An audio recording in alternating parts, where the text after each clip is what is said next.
Mr. What shall I call you? You may call me President Washington, sir. And where do you come from, President? Virginia, sir. Oh, yes, yes, where the father of our country was born.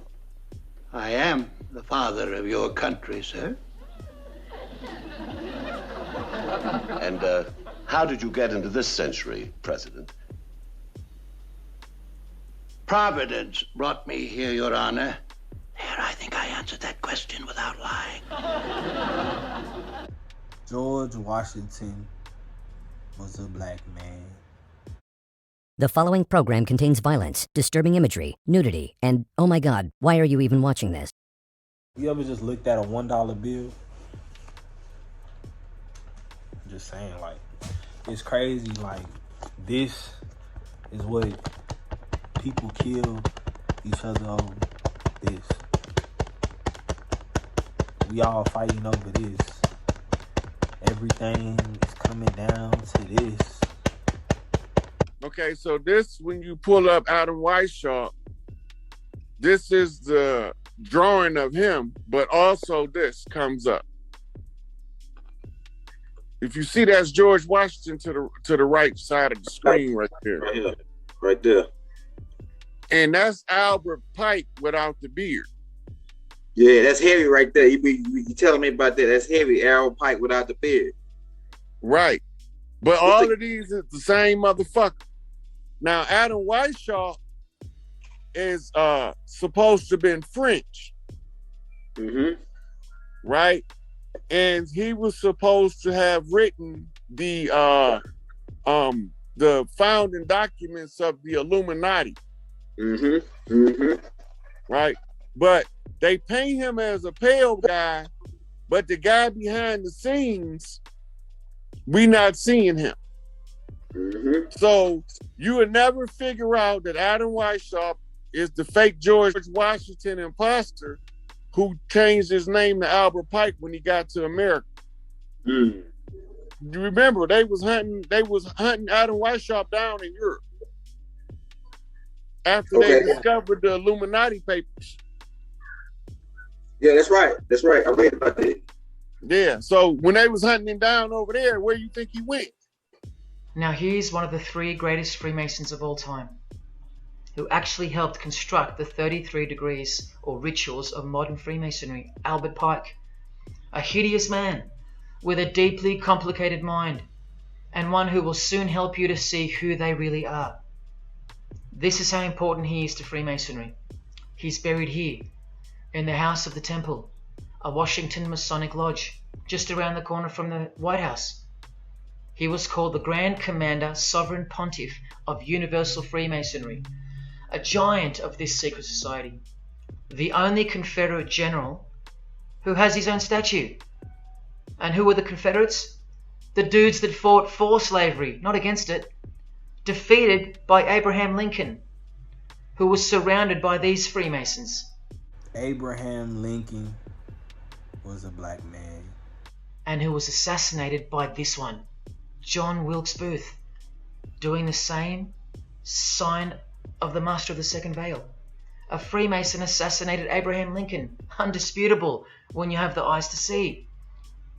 Now, Albert Pike writes in his colossal work, which some refer to as the Bible of Freemasonry, called Morals and Dogma, and on page 113 he says, "What can there be in common between the vile multitudes and the sublime wisdom?" That's what Freemasons possess, sublime wisdom. That's what their secret is. It's sublime. Here's Freemason Kanye West. Here he's giving the Masonic grip to his brother Mason Jay-Z. Look at the lapel he's wearing in this picture. It's the same double-headed eagle as on the front cover of the so-called Bible of Freemasonry, Morals and Dogma, written by the Grand Commander Sovereign Pontiff of the religion that Kanye and Jay-Z have been sworn into, and thus granted access to international success. His Christian conversion isn't what it seems, and you'll soon see what job he has to do. I want all the kids that love my shoes and love my songs to say, why is Jay mad? What have you done to his people, to the darker Jews? to our brothers that had Jay speaking up, that had Nick Cannon speaking up, that had Ice Cube speaking up. What'd you say? Would you say blacks is Jews? Blacks are Jews also. We gotta say we love Jewish people then. Now look at what else Freemasonry thinks of the uninitiated, from the words of the Grand Commander himself. The truth must be kept secret, and the masses need a teaching proportioned to their imperfect reason. I hope you're listening. They send us the Statue of Liberty, and it's a man dressed in drag holding a torch and a book.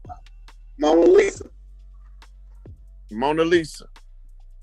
This is right here. You read this one right here, right? The Adam Weishaupt. It said, all of the illumination which human reason can give, none is comparable to the discovery of what we are, our nature, our obligations, what happiness we are capable of, and what are the means of attaining it. This is him talking about the temperament of the people whose bloodline this is.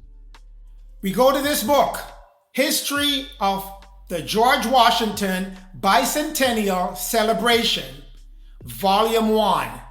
This is where they document all the surroundings, all the history of George Washington, legend of George Washington, persona of George Washington. This is the book that documents all the historical facts about George Washington. So we go to page 225 of this book. The man himself, which is George Washington. Great similarities exist also in the word and the picture penned by those who met George Washington. So we want to establish that first. Full height, 6 feet 2 inches, ruddy complexion. What is ruddy complexion? We'll get into that, but we'll stick a pin there. Ruddy complexion.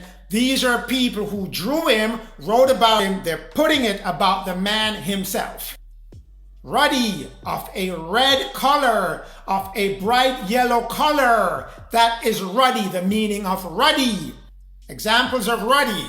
Figure out what ruddy looks like. Ruddy red on the left, ruddy yellow, ruddy gold on the right. So he's florid and he's ruddy. He will be on the left-hand side of your screen. That's his complexion. Ruddy, a ruddy complexion, ruddy red. That's George Washington complexion, ruddy. But we won't stop there. It's another Adam Weishaupt. Adam Weishaupt. The most wonderful thing of all is that the distinguished Lutheran and Calvinist theologians who belong to our order really believe that they see in it, Illuminati, the true and genuine sense of Christian religion. O mortal man, is there anything you cannot be made to believe? Now he's telling you right here that they didn't convince these mortals to believe, and they telling them that, is there anything that you can't be convinced to believe? Like, if you believe this bullshit we telling you, you believe anything. I am not an imposter, sir. Your Honor, I don't think it makes any difference whether he's George Washington or not. For there was a distinct French Huguenot strain in the lineage of George Washington. It came to him from his American ancestor, Nicolas Martel, a Huguenot refugee who came to Virginia in 1620. This infusion of Huguenot blood, Huguenot blood, into the Washington family, Huguenot blood, into the Washington family is a special interest both to historians and to psychologists. Each of these learned groups appears to agree that in this blending of the Cavalier and of the Huguenot, there is a definitely revealed a physical basis as well as a spiritual background for the extraordinary personage and character of Washington. All right, says here, History of the Conquest of Spain by the Arab Moors, with a sketch of the civilization which they achieved and imparted to Europe by Henry Copey in 2 volumes. This is from 1892. Page 445, they're talking about Columbus and his voyage and how his ship, his vessel, was fitted out in that little port of Palos, which had lately been a Moorish port. His sailors were many of them men with Moorish blood. in their veins, all right? These are so-called Negro conquistadors. It has been asserted that when the Moors, all right, when the Moors, who's the Moors? When the Moors were driven out of where? Spain and Portugal, right? Thousands took refuge in the south of France. Oh, they didn't just go to North Africa. No, they went to the south of France too, who afterwards, abhorring the Roman Catholic persecutions, became Huguenots. All right, Huguenots. And that of these, many emigrated at a later date to South Carolina and Virginia. As we just read, Nicholas Marteau, the ancestor of George Washington, right? The Huguenot. He was a Moor. Nicholas Marteau was a Moor. Yes, he was a Moor, so-called Huguenot. And he is the earliest American ancestor of George Washington. What does that tell you? He has Moorish blood, right? George Washington has Moorish blood. You niggas is fighting over this white man. This dirty ass piece of paper of this white man that's not even George Washington. Because they was using pale faces to block the institutions so we couldn't get the information. Even the Scottish Rite put it in the public domain in Morals and Dogma. And then they put out little snippets as quotes of prominent members of the Scottish Rite. George Washington was the shaved Albert Pike version, the same way as Mona Lisa was the shaved Leonardo da Vinci. You got to look at the pictures to get the switcheroo. They playing 3-card money with the shit. This nigga got a wig on, bro. You niggas in 2022 got wigs on too. This the era we going to. All the niggas about to look like this. It says here, George Washington, a biography by Douglas Southall Freeman, Volume 2. This is from 1948. Page 239 of this book, searched by the colonel, and the Martian was to no purpose. The man had disappeared. Loudon had then to attempt to identify Pierre Fidel on the basis of Van Horn's description, added to what the traitor had said casually in his letter of himself and of his military position. What tall, dark officer was there in America, 38 years of age, unmarried, who had an aide-de-camp and was going to participate in the expedition against Fort Duquesne? The only officer who was known to Lord Loudon's informants as in any way answering to this description was Colonel Washington, George Washington, who was what tall, dark officer? Tall and dark. Washington. He was single. He had an aide. He was to share in the next march to the Ohio. As it changed, Lord Loudon had close at hand Captain David Kennedy, who had seen Washington in New York in March 1756, when the colonel was returning from the visit to General Shirley in Boston. Loudon consequently asked Kennedy for a description of the Virginian. All right, they're talking about George Washington. Washington said the captain was a man about 6 feet, of a black complexion, again, a black complexion with black hair, which he then wore in a bag. Looks like a foreigner, a strong man. Kennedy remembered Washington's companions, Mercer and Stewart, and recalled that Washington's uniform was blue, faced with red and laced, right? Black complexions, so-called black complexions, right? So when they mean dark, they do mean black, so-called black, dark complexion, so-called Negro, right? Remember, he is a descendant of a Huguenot. He does have Moorish blood, so this makes sense, right? George Washington, a biography by John R. Alden. We go to page 11 of that book. A British officer who met George Washington some years later reported that he had a dark complexion. So we're moving away from ruddy and florid, and now we're going into specifics. The officer met him, described him, dark complexion. No confusion there now. We're not stopping there. We keep going on.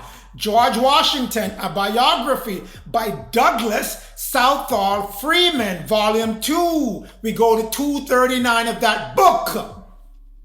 Van Horn description was fairly specific,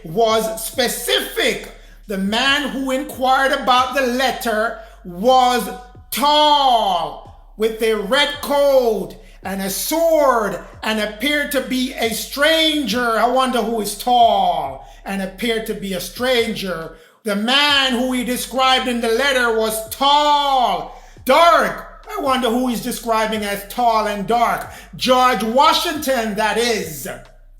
What tall, dark officer was there in America, 38 years of age, unmarried, before he married Martha? What dark officer is there that he's talking about? None other than the only officer who was known to Lord London informants as in the way of answering this description was Colonel Washington, was George Washington. Tall, dark officer. I'm going to start with Nicholas Marteau, the Huguenot, right? Nicholas Marteau, the Huguenot. It says passenger and immigration list, 1500s, 1900s. Nicholas Marteau, a primary immigrant. Arrival place, Virginia, 1620. Wow, 1620, right? What are they doing? It says here, the trail of the Huguenots in Europe. The Huguenots in Europe. So George Washington's Moorish ancestor, Huguenot ancestor. And we go down through his daughter Elizabeth Marteau, who married George Reed. And they together had Mildred Reed, who married Colonel Warner Jr. The Warners and the Reeds got together, and they had Mildred Warner together, who married Lawrence Washington, who was coming from John Washington and Anne Pope. John was the first one, remember? And then we got Lawrence and their family coming out of England, as it says here, the Sulgrave Manor. That's where their old Wessington house was. So then Lawrence Washington and Mildred Warner, they had Augustine Washington, who got with Mary Ball, and together they had President George Washington, and he married Martha Danbridge. Now we're going to get a description of Martha Danbridge. You guys are going to see what she was physically described as. I'm going to show you that she was also a dark complexion. We'll go on to another book. Stick a pin on Ruddy. Martha Washington, First Lady of Liberty by Helen Bryan. Page 85 of that book. Martha, with her children and her fortune, married George. She was a rich lady as well. George had his own money. They came together. George, he was tall, just like what we have read. He's 6 feet 2 inches, with a ruddy complexion. Ruddy again, keep popping up. Let's figure out what ruddy is. We said it's red and of a yellow color. We'll go to another book. Mary and Martha, the Mother and the Wife of George Washington by Benson Lossing, LLD. Page 105 of that book. Washington was 6 feet. Everyone's coming back with the same height. His complexion was florid. What is florid? I mean, they keep giving us these complexion descriptions that we have no idea what they're talking about if we're looking on the surface. You're going to have to find the meaning of words once you come across them. Florid, bright in color, flushed with red, a lively red. So we know he's of a reddish color. As he's ruddy, ruddy's telling you is red also. So ruddy red of a bright red color.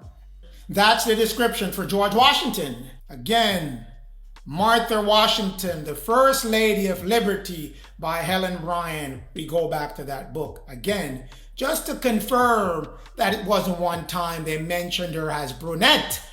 Books after books after books gonna keep popping up with brunette. Page 155 of that book. Patsy, dark lady, because of her dark hair and her brunette complexion.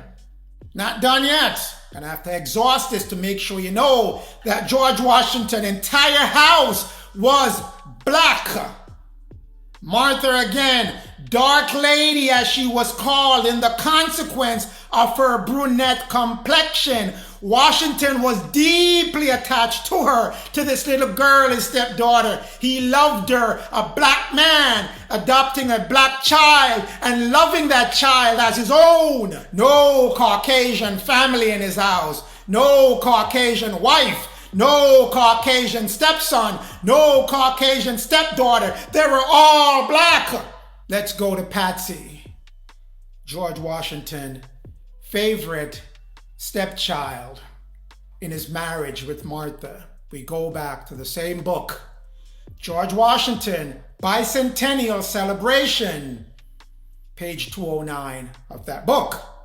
Martha Custis, or Patsy as she was called, the death of the Dark Lady, as Patsy was called because of her deep brunette complexion.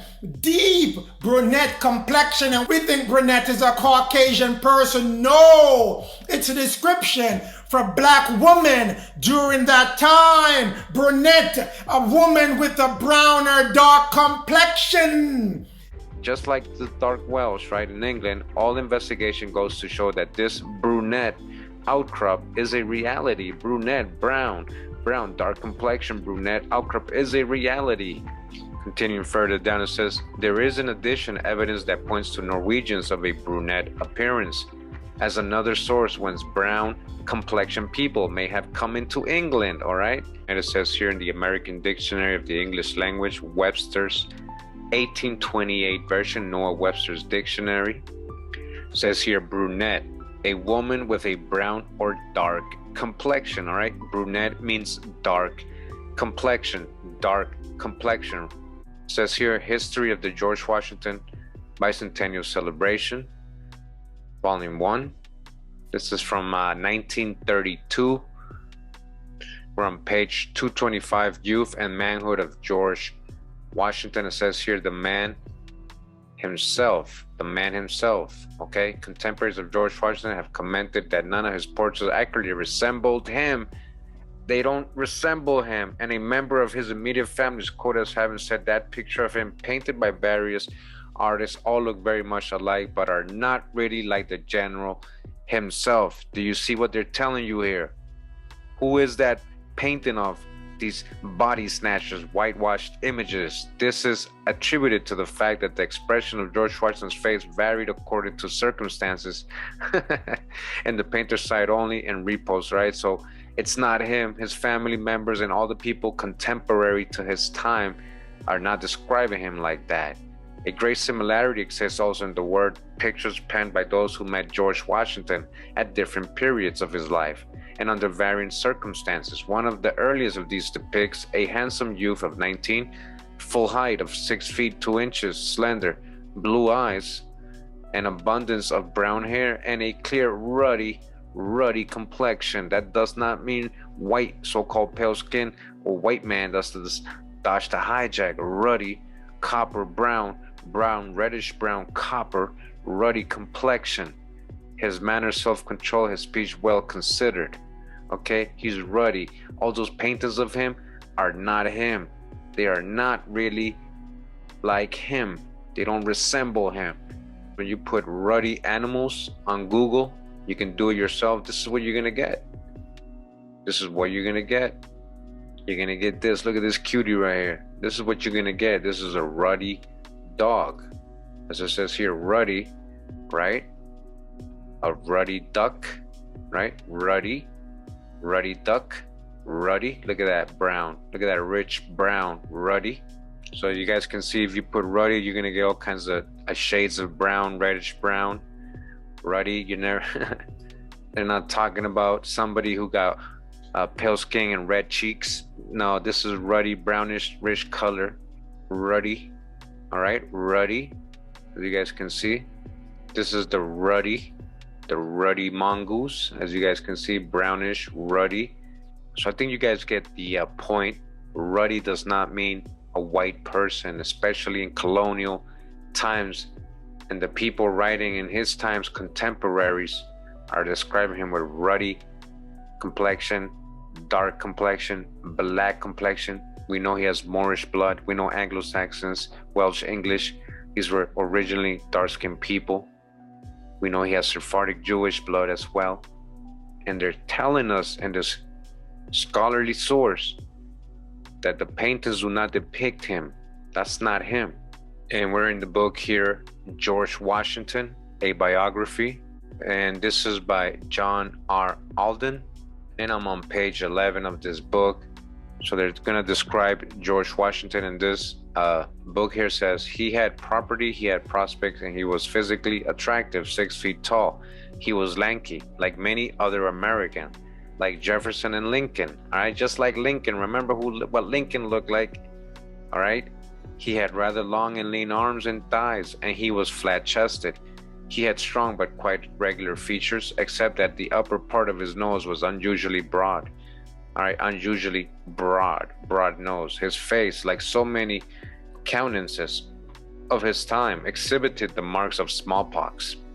He had light blue eyes, all right, light blue eyes and brown hair, and was a vigorous male. A British officer who met Washington some years later reported that he had a dark complexion and a foreign look. A dark complexion and a foreign look. That's George Washington, okay?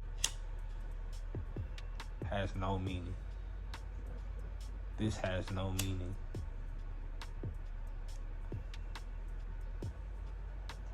None at all. No meaning at all. Just a piece of paper, bro. And this what niggas killing each other over.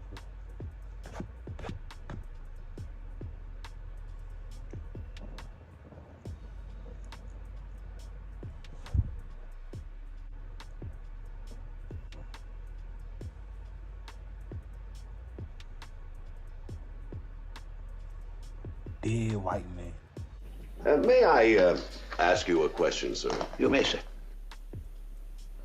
Will you continue to be George Washington? No man should live beyond his time.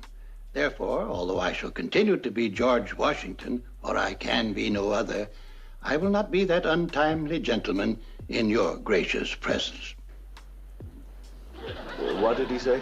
Not trying to be insensitive, but you is not my relative. All irrelevant conversations take me out my element. I seen a nigga hating on me. Man, don't you be a